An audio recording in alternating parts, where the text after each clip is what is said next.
हरे कृष्णा।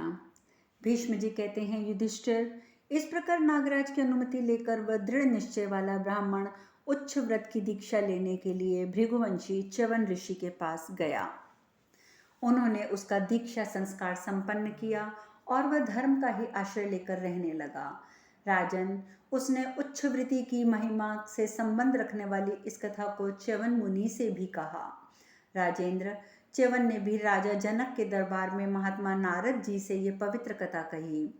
भरतभूषण, फिर अनायास ही उत्तम कर्म करने वाले नारद जी ने भी देवराज इंद्र के भवन में उनके पूछने पर यह कथा सुनाई। तत्पश्चात पूर्व काल में देवराज इंद्र ने सभी श्रेष्ठ ब्राह्मणों के समक्ष ये शुभ कथा कही। जब परशुराम जी के साथ मेरा भयंकर युद्ध हुआ था, उस समय वसुओं ने मुझे ये कथा सुनाई थी।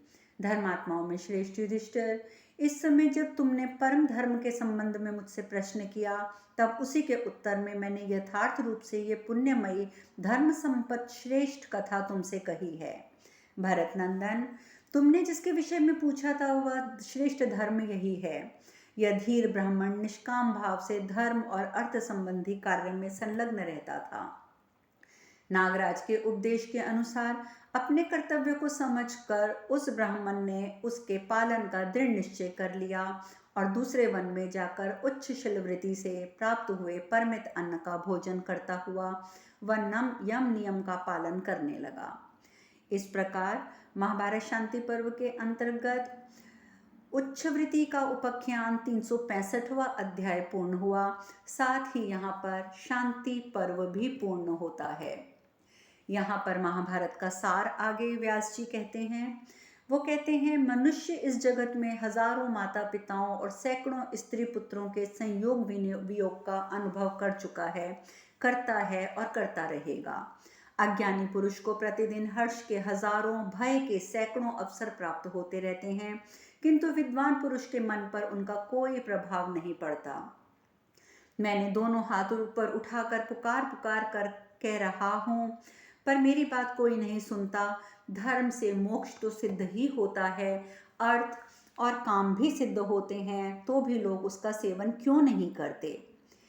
कामना से, भय से, लोभ से तथा प्राणों को बचाने के लिए भी धर्म का त्याग ना करो। धर्म नित्य है और सुख दुख अनित्य हैं। इसी प्रकार जीवात्मा नित्य है, किंतु उसके बंधन का हेतु अनित्य है। ये महाभारत का सारभूत उपदेश भरत सरस्वती सावित्री के नाम से प्रसिद्ध है। जो प्रतिदिन सवेरे उठकर इसका पाठ करता है, वह संपूर्ण महाभारत के अध्ययन का फल पाकर परम ब्रह्म परमात्मा को प्राप्त कर लेता है। इस प्रकार श्री महाभारत का पांचवा अध्याय तो मैं नहीं कहूँगी, पांचवी पुस्तक जो कि महाभारत के पांचवें खंड के नाम से प्रचलित है, वो आज यहाँ पूर्ण होती है। कल से हम इसका षष्ठ भाग यानी कि छठा भाग आरंभ करेंगे। हरे कृष्णा।